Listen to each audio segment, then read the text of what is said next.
नमस्कार, द मिर्ची न्यूज़.com से मैं मनोवर आपका स्वागत करता हूं। लोकप्रिय विधायक गुरुदास चटर्जी, पूर्व डिप्टी मेयर नीरज सिंह, राजू यादव, सुशांतु सेन गुप्ता जैसे हत्याकांड के पहले जो वातावरण तैयार होता है वो भी कम डरावना और भयानक नहीं होता है। बहुत दुखद है कि बाघमारा का वातावरण वैसा ही बनता है, प्रतीत होता है। अब देखिए, अंगार पतरा, फिर अभय सिंह के आवास, उसके बाद कनकनी आउटसोर्सिंग में बम गोली चल जाती है। उसके बाद जेल से खबरें बाहर आती है कि विधायक डुल्लू महतो के समर्थक की पिटाई नीरज सिंह हत्याकांड के आरोपी के द्वारा किया जाता है।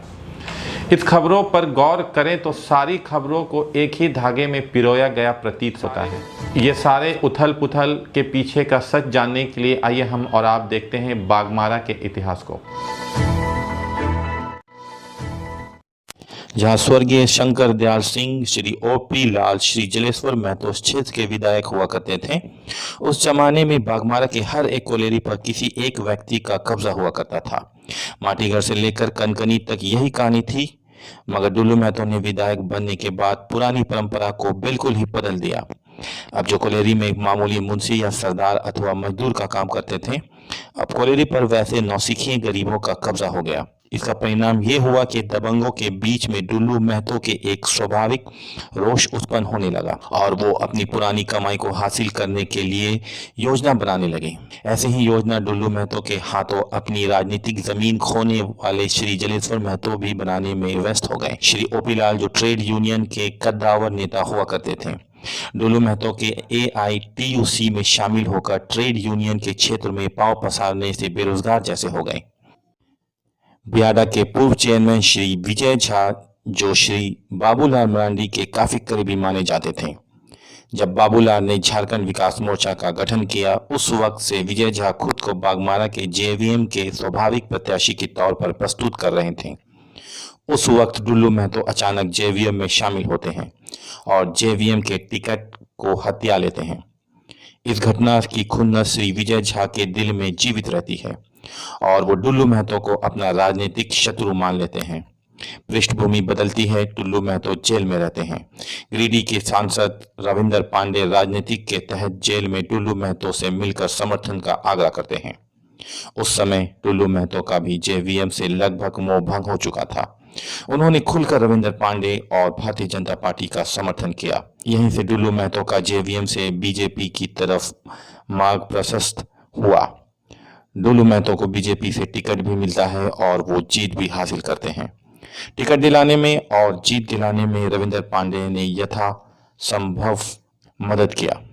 इसी बात को लेकर रविंदर पांडे और डुल्लू महतो में भयानक टाइप का मतभेद हो जाता है। इस तरह डुल्लू महतो के राजनीतिक शत्रुओं की एक कतार बन गई, जिसमें कोयला के विस्थापित दबंग, रंगदार, ओपी लाल, जलेश्वर महतो, विजय झा, रविंदर पांडे शामिल हो गए।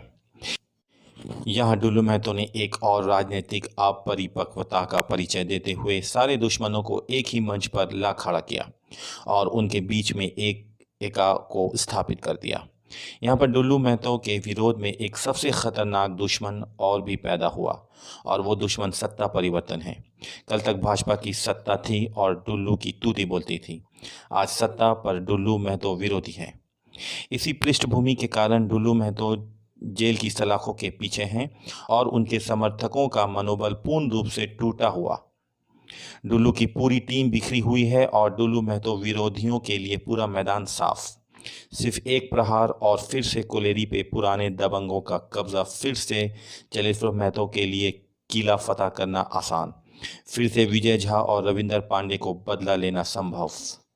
यहाँ यह बताना जरूरी प्रतीत होता है कि डुल्लू महतो और उनके समर्थकों का मनोबल तोड़ने में धनबाद पुलिस प्रशासन भी धृतराष्ट्र वाली भूमिका दिखाई देती है, क्योंकि एक तरफ विधायक समर्थक अभय सिंह के घर पर दुर्दांत शूटर, जिसने नीरज सिंह की हत्या किया था, गोली चलाता है। इस मामले में पुलिस कार्रवाई सिफर नजर आती है। अंगार पतरा गोलीकांड में डुल्लू महतो विरोधी खेमे में भुचुन सिंह और शेर बहादुर सिंह मोर्चा संभालते हैं।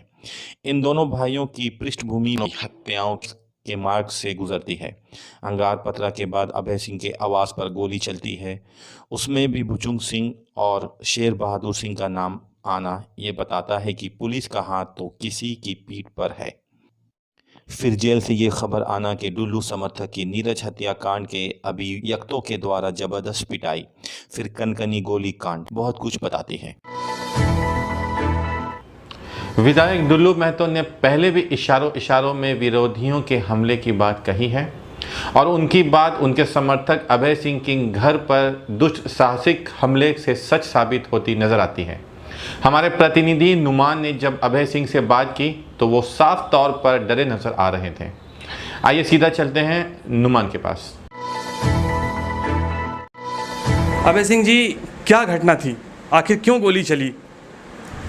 गोली घटना यही है कि 11 बजे रात में 11 बजे लगभग दो मोटरसाइकिल से दो लोग आए, सादा ड्रेस पहने हुए थे, पूरा गमछा बांधे हुए थे और मेरे गाड़ी पे दो गोली चलाए। भाभी नीचे से आवाज़ लगाई तो नीचे हाथ घुसा के गोली चलाए, लेकिन गोली नहीं चल पाया, फंस गया। जो वाइफ ऊपर से आवाज़ दी तो भागते भागते वो ऊपर ऐसे गोली चलाते हुए, लेकिन उस समय भी गोली नहीं चला, 2 गोली गाड़ी में लगा, लेकिन कोशिश किया 4 गोली चलाने का और भाग गया। इसके पीछे का रीज़न क्या हो सकता है गोली चलाने का? इसका पीछे का रीज़न है, हम एक बार जेल गए थे जी। जेल से हमको धमकी मिला था, कुछ वैसे लोग थे जो हमको धमकाए थे। हमको आशा है कि वही लोग ये काम करवा रहा है। घटना के पीछे का क्या कारण हो सकता है एक्चुअल? घटना के पीछे कारण क्या हो सकता है? कोयले का काम हम करते हैं।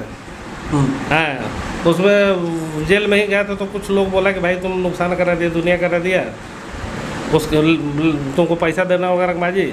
हम बोले रंगबाजी हम कुछ भी नहीं देंगे। उसी का वो रंजिश जेल, उसके अंदर से शूटर जो लोग हैं वही लोग रंजिश करवा रहा, हमको यही सब है। कहीं ना कहीं अभय जी बात चल रही है कि ये रानी बाजार के ही रहने वाले हैं और इन्होंने पहले भी विधायक के समर्थक पर गोली चलाई है। क्या ये बात सच है? रानी बाजार में रहने वाले मतलब रानी बाजार के ही रहने वाले हैं गोली चलाने वाले? ये तो वीडियो फुटेज मेरा आया हुआ कैमरा में, सीसी कैमरा मेरा लगा हुआ सामने का, उसमें फुटेज भी आया, सारा न्यूज़ में व्हाट्सएप में चल भी रहा है, तो पुलिस उसका जाँच कर रही है।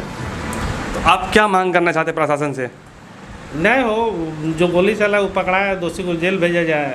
क्योंकि हम लोग जान माल का हमको दिक्कत है, मान गया गोली गाड़ी में चला, हम लोग होते घर में चलाए, बच गया, भाभी को गोली लग जाता है, ऊपर गोली चला है, वाइफ को लग जाता है, हम लोग होते हम लोग को मार देता है। होटल में भी गोली चला है, बम चला है। उसके पहले गाड़ी को मेरा शीशा बाहर में फोड़ दिया गया। मेरे पीछे लोग लगा हुआ है जो कि हम बिल्कुल व्यापारी है, किसी से दुश्मनी हमको है ही नहीं। उसके बाद मेरे साथ ऐसा हो रहा, मतलब क्या बोले इसको। इस पर यही प्रशासन से मांगा कि भाई उचित कार्रवाई करके हम लोग को भय मुक्त रखा जाए, अच्छे व्यापारियों को। अगर प्रशासन चाहे तो बागबारा में रामराज स्थापित हो सकता है और अच्छे दिन की कल्पना की जा सकती है, नहीं तो ... तो फिलहाल इतना ही। अगले अंक में हम इस बात की पड़ताल करेंगे कि बागमारा विधानसभा में क्यों और कैसे सक्रिय हो गए दुर्दांत शूटर।